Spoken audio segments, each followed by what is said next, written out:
Uma boa noite a todos. Agradecer a presença dos nossos amigos. Agradecer a Jesus pela oportunidade de aqui nos encontrarmos para refletir sobre seus ensinamentos e que possamos, no dia de hoje, compreender e aplicar mais um capítulo do Evangelho segundo o Espiritismo, que trata dos ensinamentos de Jesus. Então, muito obrigado a todos pela paciência de nos ouvir. E nós vamos hoje, conforme a escala da casa, falar sobre o capítulo 23 do Evangelho segundo o Espiritismo, que traz por título Estranha a Moral, e algumas outras traduções, Moral Estranha. Tá? Então está lá no capítulo 23. Então nós vamos começar lá na introdução do Evangelho segundo o Espiritismo, já bem no início, o Kardec nos traz algumas informações sobre como foi elaborado o Evangelho segundo o Espiritismo. Então, nós vamos tratar hoje daqueles pontos algumas falas que foram atribuídas a Jesus, que se a gente olhar, se pegar ao pé da letra, sem uma análise mais profunda, vai nos parecer assim, não coadunar com os ensinamentos de Jesus. Imagina se a gente chegasse aqui hoje e falasse para vocês assim, quem não odiar o pai e mãe não é digno de seguir o Espiritismo, vamos dizer assim, né? Então aqueles que estão aqui pela primeira vez, não se assustem. Nós vamos fazer esse comentário. E Jesus disse, conforme está no Evangelho, disse essas palavras, ou pelo menos foi atribuída a ele, e é isso que nós vamos estudar aqui. Então Kardec fala que nos evangelhos, que hoje são 4 evangelhos, nós podemos dividir os temas desses 4 evangelhos em 5 partes. São aquelas que falam dos atos comuns da vida do Cristo, uma outra parte que fala dos milagres realizados por Jesus, das profecias, daquelas palavras que serviram para o estabelecimento dos dogmas da igreja e do ensinamento moral. Então são 5 partes. Então essas 4 primeiras, Kardec deixou de lado, porque foi tema de muitas controvérsias, e ele retirou apenas as palavras ditas por Jesus, que trata da parte moral. Então esta não teve nenhuma controvérsia, ela foi inatacável. Então ela chegou até nós da forma que se iniciou lá quando Jesus esteve aqui conosco. Tá? Então, isso aqui está lá no Evangelho segundo o Espiritismo, lá no início. Diante desse código divino, a própria incredulidade se inclina. É o terreno onde todos os cultos podem se reencontrar. Então, todos os cultos cristãos se convergem para esse código divino, que é o Evangelho. Então, é a bandeira a qual todos podem abrigar, quaisquer que sejam suas crenças, porque jamais foi objeto de disputas religiosas. Então, o ensinamento moral do Evangelho nunca foi objeto de disputa religiosa. Sempre e por toda parte levantadas pelas questões de dogmas apenas. Tá? Então, para os homens em particular, é uma regra de conduta, abrangendo todas as circunstâncias da vida privada ou pública. O que quer dizer isso? Se todas as leis lá do Congresso Nacional, desse pessoal que introduz as leis para seguirmos, se fossem pautadas no Evangelho de Jesus, nós não teríamos problema. Se todas essas leis seguissem o Evangelho. Por isso que são regras de conduta que são universais. Em qualquer lugar do universo devem ser seguidas essas regras. E aqueles que seguem essas regras estão caminhando aí para a felicidade. E também o princípio de todas as relações sociais fundadas sobre mais rigorosa justiça. Então, no nosso relacionamento com o nosso semelhante, nós vamos seguir essa regra de conduta. Temos que seguir essa regra de conduta para a nossa evolução, para nos caminharmos aí para a felicidade. Por exemplo, o que quer dizer essas relações? Qualquer relação, vamos dizer, num comércio, se eu tenho um imóvel para alugar, por exemplo, e nesse contrato de aluguel eu observar essas leis de acordo com o que está no Evangelho, nós não vamos ter problema. E se as duas partes também seguir essas orientações pautadas no Evangelho, então ninguém vai ter problema. É só seguir o que está escrito lá no Evangelho. Por isso que o dia que a Terra está passando por um momento de transição, saindo do mundo de expiação e prova, passando para o mundo de regeneração. Então, onde no final dessa condição de mundo de regeneração, estaremos todos seguindo essas orientações do Evangelho, vivendo o Evangelho nas nossas relações sociais e no relacionamento da vida pública e privada. São ensinamentos para o nosso dia a dia, que está lá no Evangelho, né? Então enfim, e acima de tudo, o caminho infalível da felicidade. Um canto do véu levantado sobre a vida futura. Então Jesus vem falar para nós sobre a vida futura. Vem falar para o espírito imortal. Ele não vem falar para nós, corpos. Vem falar para o espírito imortal. Porque nós somos imortais, nós somos eternos. Então, se nós aprendermos estas orientações evangélicas, o amar ao próximo, fazer a caridade, nós estaremos aí nos preparando para a vida futura e para a eternidade, para vivermos em qualquer lugar do universo com os nossos semelhantes. Existem aquelas falas de Jesus que parece não condizer com isso, parece que está nos direcionando para outro caminho, quando o Evangelho, a maior parte dos ensinamentos de Jesus, nos direciona para um caminho da felicidade, um caminho do bem. E ali parece não ser esse o caminho, parece estar desviando daquele caminho. Então, vamos ver lá no dicionário o que quer dizer a palavra estranho. É alguma coisa incomum, que está fora do comum, ou que foge às normas estabelecidas, ou que afasta do convívio social. Isso está lá no dicionário. E moral, lá no dicionário também diz que é preceitos e regras que, estabelecidas e admitidos por uma sociedade, regulam o comportamento de quem dela faz parte. Leis da honestidade e do pudor, ou a moralidade. Isso está lá no dicionário. Na filosofia, é um conjunto de valores individuais e coletivos considerados universalmente como norteadores das relações sociais e da conduta. São esses valores que nos norteiam para o nosso relacionamento, para a nossa conduta. E no Espiritismo, o Allan Kardec faz essa pergunta, número 629,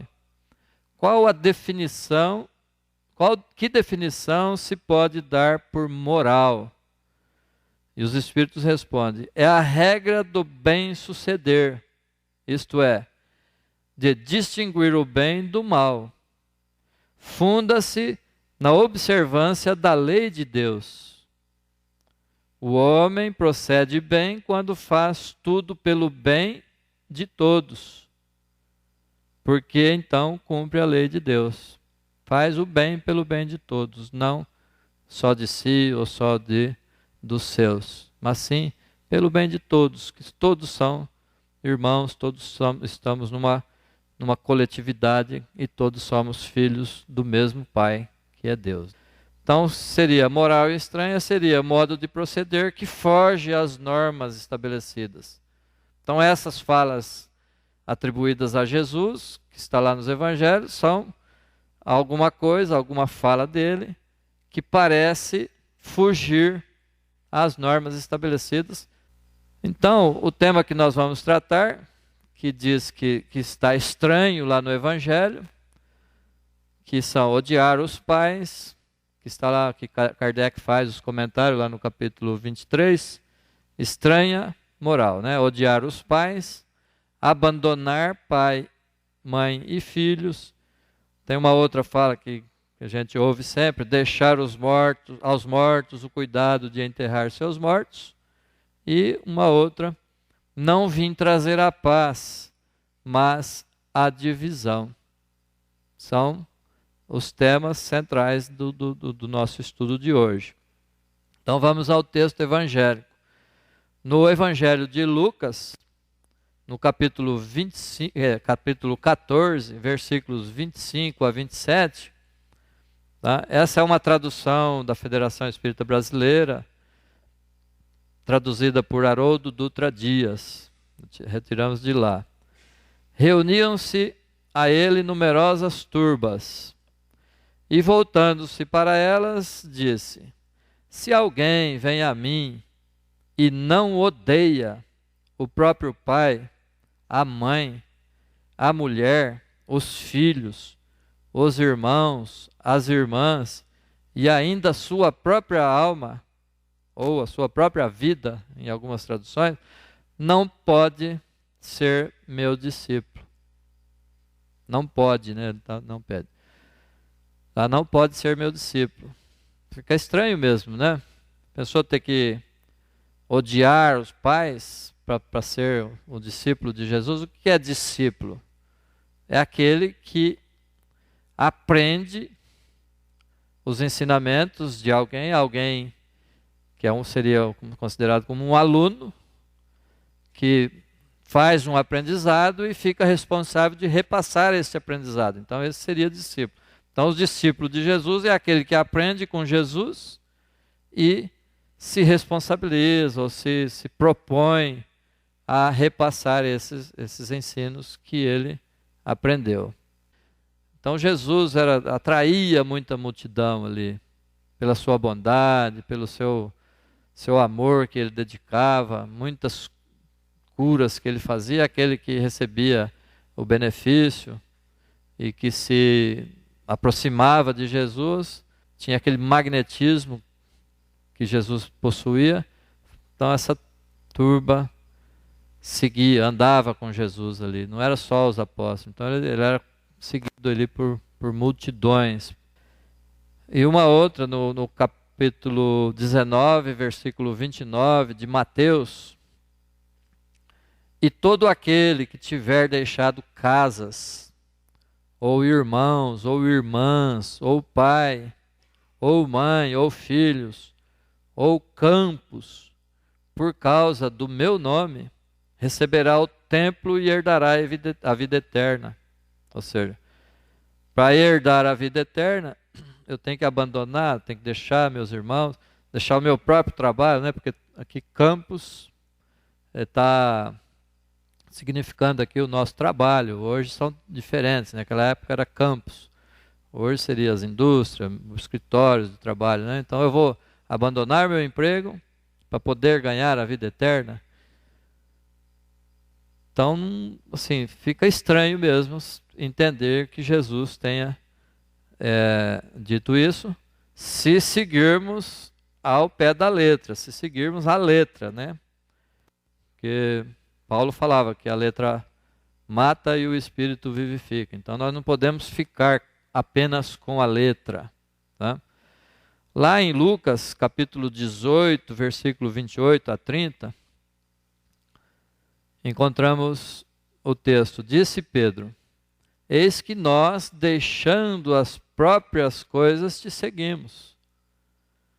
Ele lhes disse: Amém vos digo que não há ninguém que tenha deixado casa, ou mulher, ou irmãos, ou genitores, ou filhos por causa do reino de Deus, que não receba neste tempo muitas vezes mais, e na era vindoura, a vida eterna.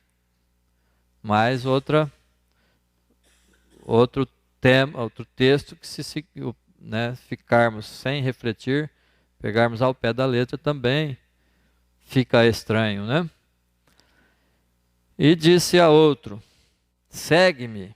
E ele, porém, disse: Senhor, permite-me ir enterrar meu pai. Aí disse-lhe: Deixa que os mortos enterrem seus mortos. Tu, porém, vai e anuncia o reino de Deus. Será que eu não posso deixar, né? Aqui tem várias interpretações também aqui, né? Alguns dizem que esse jovem estava lá com o pai para ser enterrado, né? Estava velando o pai. Mas tem outra ideia, né? De que antigamente se falava: espera eu enterrar meu pai, ou seja, deixa eu viver com ele até que ele, né? Até que ele desencarne para que eu possa enterrar. Então depois que ele morrer, aí eu venho e te sigo. Então tem essas duas linhas de ideias, tá? Mas qualquer uma das duas, Jesus estava dizendo para ele: ó, deixa o morto e vem e me segue. Deixa os mortos enterrar os seus mortos e me siga. Então será que era isso mesmo que Jesus estava dizendo? E mais outro lhe disse: Senhor, eu te seguirei, mas permite-me primeiro colocar à parte os que estão em minha casa. E Jesus disse: Ninguém que põe a sua mão no arado, ou na charrua, algumas traduções, e olha para trás, é apto para o reino de Deus. Ou seja, aquele que começa o trabalho espiritual, deixa as coisas materiais, tá? Não pode olhar para trás, e sim dar continuidade àquilo que ele iniciou, uma nova vida. Então aquele que já começou o trabalho no campo espiritual não pode mais olhar para o trabalho no campo material, tá? Não pode olhar para trás. É isso que a gente entende. E por último: não cuideis que vim trazer a paz à terra. Não vim trazer a paz, mas a espada. Mateus capítulo 10, versículo 34.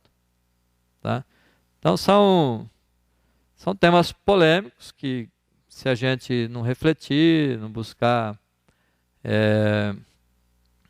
comentários de outros, comentários de alguns livros, comentários do próprio Kardec, a gente não vai entender. Tá? Então podemos supor que a ideia principal também, nesse caso aí, que nós vamos falar bastante, pode ser que Jesus falou, tá? Mas pode ser que ele falou de alguma forma diferente, né? Podemos supor que a ideia principal ou o pensamento não foi bem traduzida,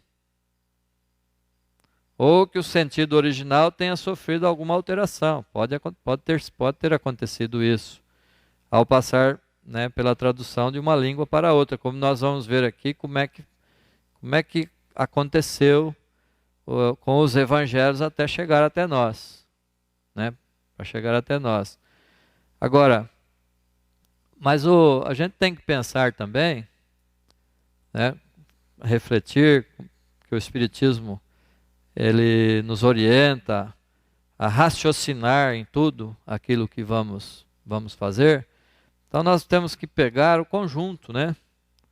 Jesus não falou que para que amássemos até os nossos inimigos, honrai o vosso pai e a vossa mãe. Ele disse isso também, tá? E como 90% das falas de Jesus no Evangelho foi nos incentivando a vivermos de bem com o nosso semelhante. Né? Dai àquele que te pede, sede perfeitos e tantos outros. Reconcilia-se sem demora com o vosso adversário e tantas outras. Tá? Será que a gente teria que abandonar o Evangelho por conta dessas palavras só? Então, nós temos que pegar o conjunto das palavras de Jesus. E considerar também, Jesus, ele nada escreveu.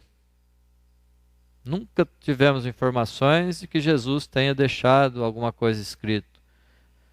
O que nós temos de registrado de que Jesus escreveu alguma coisa foi quando ele foi chamado para opinar na ocasião em que a mulher ia ser apedrejada por adultério.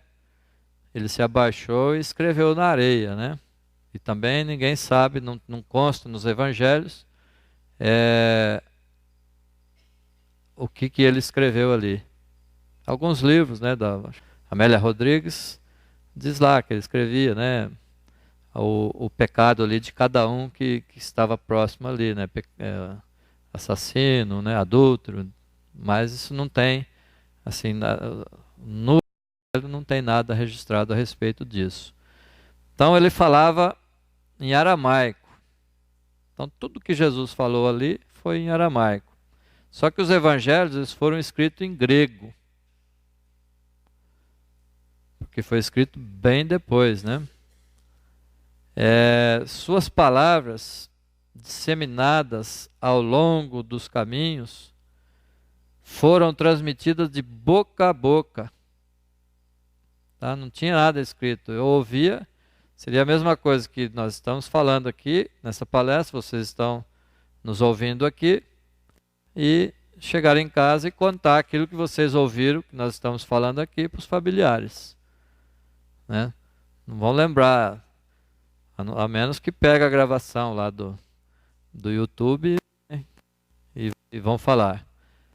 Mas não será igual àquilo que nós estamos falando. E depois foram transcritos em diferentes épocas, muito tempo depois da sua morte. O mais antigo é atribuído, aqui eu acho ter corrigido aqui, 60 anos depois de Cristo, ou seja, 17 anos depois. Tá? Os evangelhos que chegou até nós, que graças à Igreja Católica que trouxe até nós e que considerou como sinóticos, são 4 evangelhos. Existiram muito mais, em torno de 70, né? Alguns dizem que é 77, no livro Cristianismo e Espiritismo, de Leão Diniz, fala em 70 e poucos. Só que o que chegou, que a igreja considerou como verdadeiros, né, como sinóticos, são os evangelhos de Mateus, Marcos, Lucas e João. E ali contém ensinamentos morais aí para nós atravessarmos aí o milênio de aprendizado, né?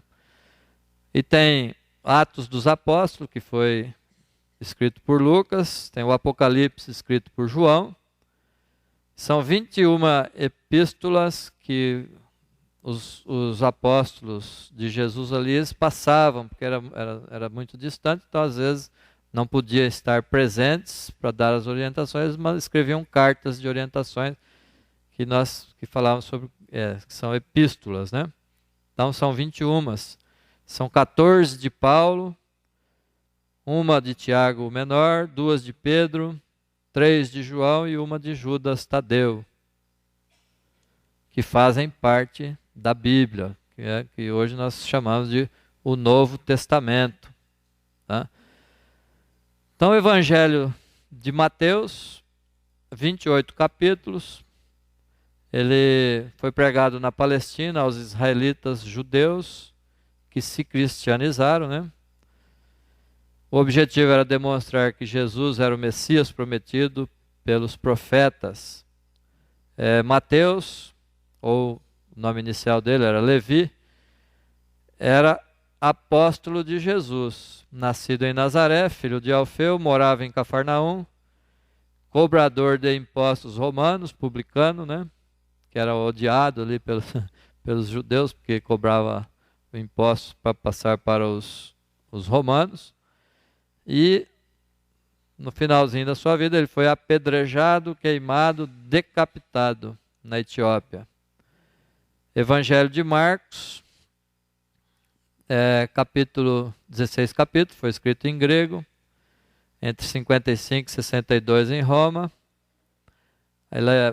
A pregação foi feita aos gentios cristãos, especialmente aos romanos, e o objetivo era demonstrar que Jesus era o Filho de Deus. Marcos, ou João Marcos, era filho de Maria Marcos, nasceu em Cirene e morava em Jerusalém. Obteve informações para poder escrever o Evangelho de Pedro, em Roma, de quem foi intérprete. Ele falava latim e foi martirizado também em Alexandria. Lucas, Evangelho de Lucas, também escrito em grego, 24 capítulos, foi escrito no ano 63, 30 anos depois da morte de Jesus, em Acácia. Também foi dirigido aos pagãos cristãos, lá em Roma, né? Especialmente aos fiéis. O objetivo era lembrar a pregação de Paulo ao mundo helênico, convencer os fiéis da fidelidade à doutrina que abraçaram. Lucas era médico, nascido em Antioquia e residiu em Cesareia. Companheiro de Paulo, não conheceu Jesus. Obteve informações através de Paulo, João e Maria, mãe de Jesus, para poder escrever o seu evangelho. Ele também escreveu Atos dos Apóstolos e morreu em Beócia. João, o Evangelho de João, bem original em grego, 21 capítulos, entre os anos 95 e 100, 62 anos após a morte de Jesus. Tá? 30 anos depois dos outros evangelhos. Ele pregou aos cristãos e o objetivo era fortalecer a fé em Jesus como Messias. Era filho de Zebedeu, irmão de Tiago Maior, nascido em Betsaida, o apóstolo amado de Jesus. Desencarnou em Éfeso, cuidando de Maria, mãe de Jesus. Escreveu o Apocalipse na ilha de Patmos, onde foi exilado por ordem do imperador Domiciano, e era o mais novo dos apóstolos. Então, para a gente ver, olha, esses evangelhos foram escritos bem depois da morte de Jesus. Então essas informações foi o boca a boca, né? Porque naquela época não tinha a imprensa como temos hoje, né? Era tudo escrito em pergaminhos. E os pergaminhos não duravam muito. Pergaminhos eram couro de animais, de cabras, cabritos, bezerros, né? Então as letras iam se apagando, então era para manter aquela escrita, tinha que copiar, escrever de novo, à mão. Já ouviram aquela... Quem conta um conto aumenta um ponto? Será que não teve ali modificações? Eu estou copiando aqui, e eu não estou concordando com isso, eu posso modificar. Então era comum lá a profissão de copista, né? Então tinha os copistas para eternizar aí a escrita. Aí depois, foram traduzidos aí para o latim, né? E do latim é que chegou até a nossa língua. Então, para a tradução do português ao português, foi retirado do latim. Exceto esse último, de Haroldo Dutra Dias, que ele pegou dos originais, lá em grego. Já ouviu falar do telefone sem fio, né? Eu falo uma palavra aqui, ela repassa para outra, a hora que chegar lá, não é mais a mesma. Então, nós temos que considerar isso também nesses textos que chegou até nós. E outra, naquela época também, as palavras tinham, né, uma palavra tinha vários significados. Muitos significados. Por exemplo, período de tempo, um período de tempo qualquer, eles falavam dia. Daí a crença de que o mundo foi feito em 6 dias, como está lá em Gênesis. Mas tem gente que acredita que foi realmente feito em 6 dias. Ó, no primeiro dia, segundo dia, quando a ciência prova que foi em 6 eras, tá? Que consideramos aí 4 bilhões e meio de anos do início da construção aí da Terra para nos chegar até hoje. Nós temos também lá um outro exemplo, quando fala que é mais fácil um camelo passar pelo buraco de uma agulha do que um rico entrar no reino dos céus. No Brasil nem um rico entraria, né? Porque não tem nem camelo aqui, né? Lá em Natal tem alguns lá, né? Então o camelo, que significava cabo. Cabo é uma corda, né? E também nós devemos considerar, ó, em aramaico existem 2 palavras parecidas, com significado diferente, ó, gamai e gamia. Troca-se o A e o I ali, né? Só de posição. Gamai significa camelo e gamia significa corda de rede dos pescadores. Aí corda de rede dos pescadores já faz mais sentido, né? Faz mais sentido passar uma corda no buraco do agulha do que um camelo, tá? E cabo também era uma corda feita de pelo de camelo. A pessoa chegar aqui e falar assim, eu aprecio manga. Né? Se tiver alguém que tem um pomar aqui, já vai pensar na manga, fruta, né? Se tiver um alfaiate aqui, já pensa, opa, é manga de camisa, né? Então manga hoje para nós tem a mesma significação, tem várias significações, manga. Significa mangueira também, né? Um cano. Então tem 5, 6 significados aí, manga. Tá? E aquela época, se hoje que a palavra é mais rica, o nosso alfabeto é mais rico, o nosso vocabulário, aquela época era mais pobre, né? Então era uma palavra para várias significações. E analisando a palavra odiar, como consta lá no Evangelho, para nós hoje é querer mal a alguém, né? Está lá no dicionário. É ter ódio de alguém, ter raiva, ou sentir aversão. Então isso é odiar para nós, tá? Só que naquela época, se alguém vem a mim e não odeia seu pai e sua mãe, o odiar ali significava amar menos, porque não tinha... o vocabulário era pobre, então você tinha que usar odiar para várias coisas. Tá? Então nós descobrimos isso olhando ali, ó, em Gênesis, primeiro livro da Bíblia, e Jacó amou também mais a Raquel do que a Lia. Quer dizer, amou mais Raquel. Então Lia era menos amada, né? Se Raquel era mais amada, Lia era menos amada. Só que lá está assim, e Jeová vendo que Lia era odiada, tá? Então odiada, quer dizer, Lia era menos amada. E quando fala-se abandonar pai, mãe e filhos, não significa rejeitar a família. Isso seria uma negação da doutrina de Jesus.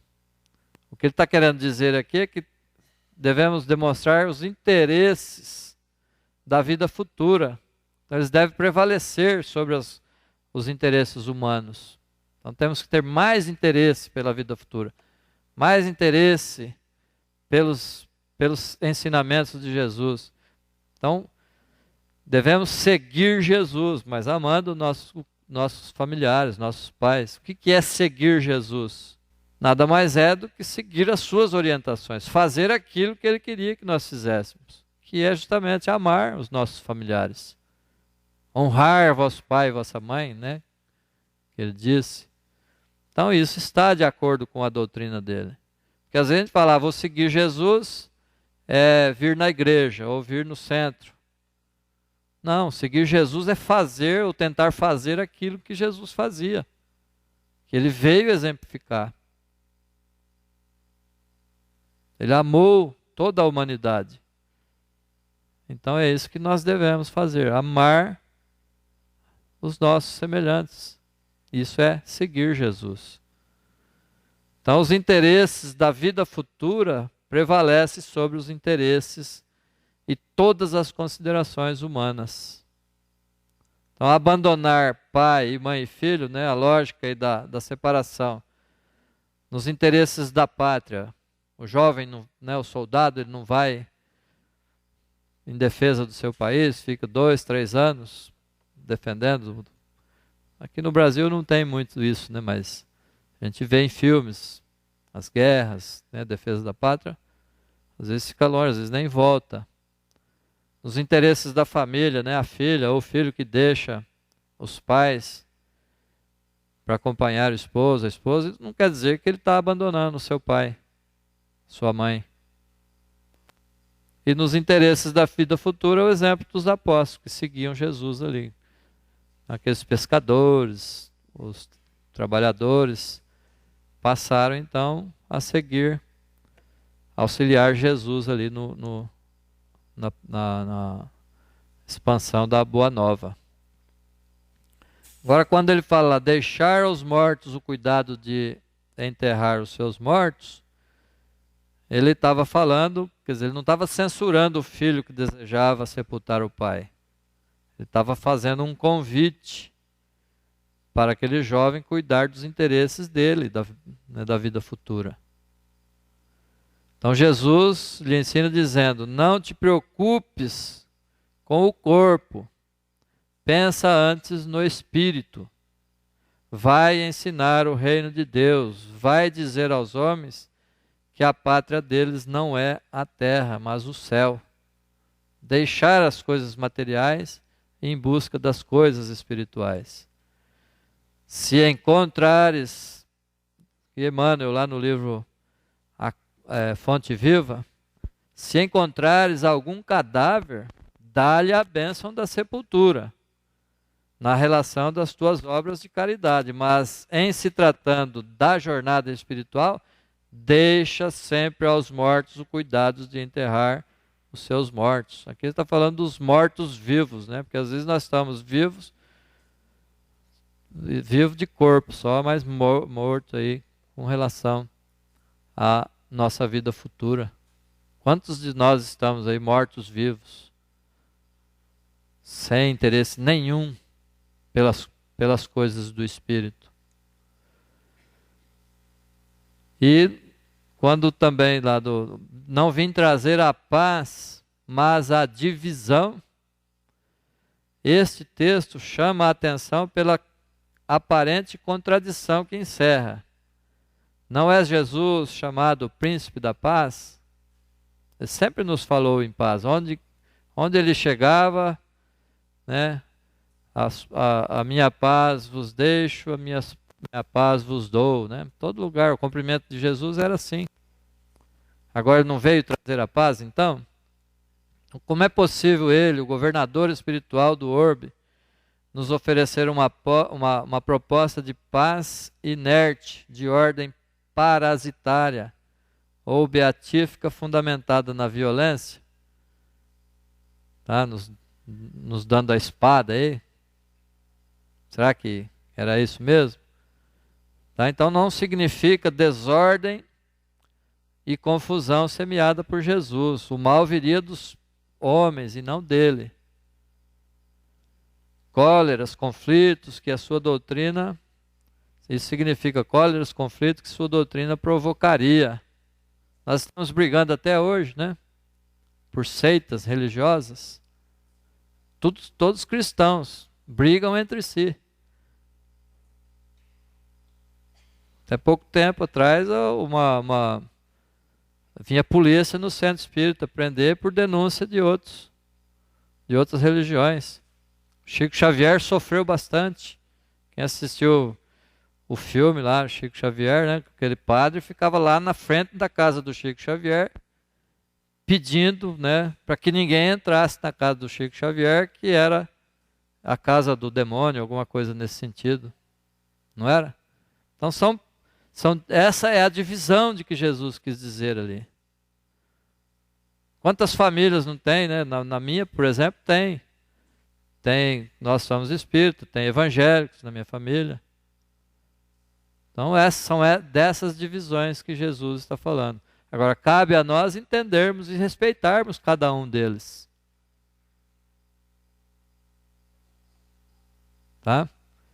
Então a luta atual do Espiritismo é fazer, inclusive o Espiritismo, quando Kardec fez as pesquisas, ele pretendia não constituir uma seita religiosa, sim contribuir para todas as religiões, trazendo aqueles novos conhecimentos para todas as religiões. E por conta dessas cóleras, por conta desse conflito, acabou ninguém aceitando. E aí nós, espíritas, né, que embora não sejamos uma religião, somos uma casa de estudos, uma doutrina de aprendizado, de consolação, que depois tem um caráter ali religioso. Como Jesus, o Espiritismo, topa com o orgulho, o egoísmo, a ambição, a cupidez, o fanatismo cego, os quais, levados às suas últimas trincheiras, tentam barrar-lhe o caminho e lhe suscitam entraves e perseguições. Até hoje nós somos perseguidos, os espíritos. Os evangélicos são perseguidos por outras seitas, os católicos são perseguidos. Tá? Tudo bem que não tem mais aquela perseguição sanguinária, né, como tinha antigamente, mas são palavras direcionadas. Sim, na verdade o Cristo trouxe ao mundo a espada renovadora da guerra contra o mal, constituído em si mesmo. Então esse mal, essa guerra contra o mal, esse mal que está em nós, está dentro de nós. Então o bem contra aquele mal que está em nós. A divina fonte de repouso aos corações que se unem ao seu amor. Esses, nas mais perigosas situações da terra, encontram nele a serenidade inalterável. Está no livro Caminho, Verdade e Vida, de Emmanuel. No livro Vinha de Luz também. É indispensável não confundir a paz do mundo com a paz do Cristo. A calma do plano inferior não pode passar de estacionamento. A serenidade das esferas mais altas significa trabalho divino, a caminho da luz imortal.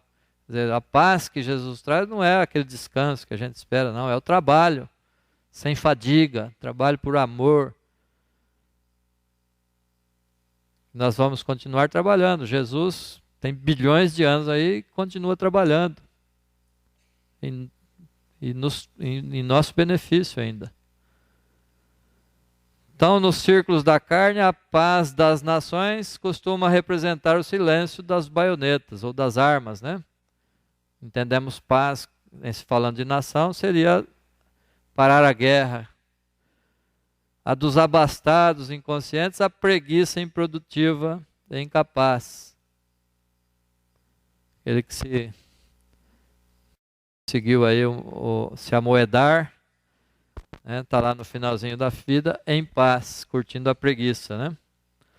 As dos que se revoltam no quadro de lutas, necessária é a manifestação do desespero doentio.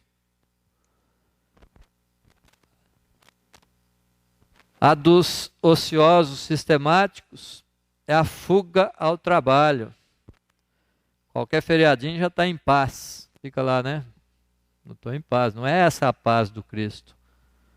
Tá? A paz dos arbitrários é a satisfação dos próprios caprichos. A dos vaidosos é o aplauso da ignorância. A dos vingativos é a destruição do adversário. A paz dos maus é a vitória da crueldade e assim sucessivamente. E nenhuma dessas é a paz do Cristo. A dos negociantes sagazes é a exploração inferior. A dos comilões é o repasto opulento do estômago, né? Estou em paz. Hoje eu comi uma feijoada, estou em paz. Embora haja fome espiritual no coração. Então a paz deve ser compreendida como estado de consciência tranquila, obtida pelo cumprimento do dever e decorrente da constante vigilância sobre as nossas imperfeições. Isso é o que significa a paz. Buscar a nossa perfeição, vamos corrigindo as nossas imperfeições, cumprindo o nosso dever aqui como filhos de Deus, co-criadores, contribuindo com Deus na criação. Então, diante de tudo isso, o que nós precisamos? Raciocinar. Então não vamos pegar aquelas palavras ditas, né, ou atribuídas por Jesus, que nós estudamos hoje aqui, que nós refletimos, vamos pegar e interpretar ao pé da letra. Então o Espiritismo manda que a gente raciocina. Então temos que raciocinar. Se os evangelhos são aceitáveis em muitos pontos, na sua maioria, é todavia necessário submeter o seu conjunto à inspeção do raciocínio. O conjunto, pegar as 4 obras do evangelho e estudá-las no seu conjunto. Então a fé pressupõe dúvida, a crença exclui a dúvida. Então se a gente tiver dúvida, a gente só vai ter fé, né? Agora, para excluir a dúvida, temos que crer, que é diferente. E Kardec nos fala, né, que fé inabalável só é a que pode encarar de frente a frente a razão em todas as épocas da humanidade. Então nós temos que raciocinar, arguir. Recebe uma mensagem espírita, vamos ver se aquela mensagem é verdadeira. Se for verdadeira, vamos refletir sobre o conteúdo daquela mensagem. Então espírito nenhum vai se sentir magoado aí porque nós desacreditamos dele. Inclusive são eles que pedem para que a gente faça isso. Então todas as mensagens que vêm no WhatsApp, no Facebook, no YouTube, vamos refletir e vamos duvidar, sim, para saber se aquilo é verdade, e vamos refletir. Tá? Então, para concluir, a fé espírita há de ser uma fé em constante atualização, uma fé sempre renovada, sempre reconstruída, ou recairá, lamentavelmente, num novo tipo de fé cega, a que se contenta em apenas fingir que vê. Então vamos buscar compreender tudo aquilo, inclusive aquilo que estamos falando aqui hoje, é motivo de dúvida. Vamos ver se realmente aquilo que o Del Boni disse lá Vamos pesquisar se tudo aquilo que ele falou tem fundamentação. Nós temos o direito de duvidar, sim. Mas buscar a verdade, refletindo, pesquisando e estudando. Espíritas, amai-vos e instruí-vos. A mensagem de Erasto, né? No São Luís. Amai-vos e instruí-vos. Então, pela nossa fé, temos a ousadia e acesso a Cristo em confiança.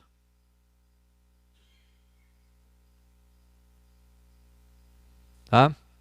Então vamos refletir sobre esses ensinamentos de hoje, buscar compreender as lições do Cristo, para que possamos viver em paz entre irmãos, buscando seguir Jesus, não da forma como entendemos, mas da forma com que Jesus nos orienta, que é seguir, que é fazer o que ele fazia, seguir os seus exemplos e os seus ensinamentos e praticar a caridade aqui na terra, para que possamos merecer na vida futura a felicidade que nós esperamos.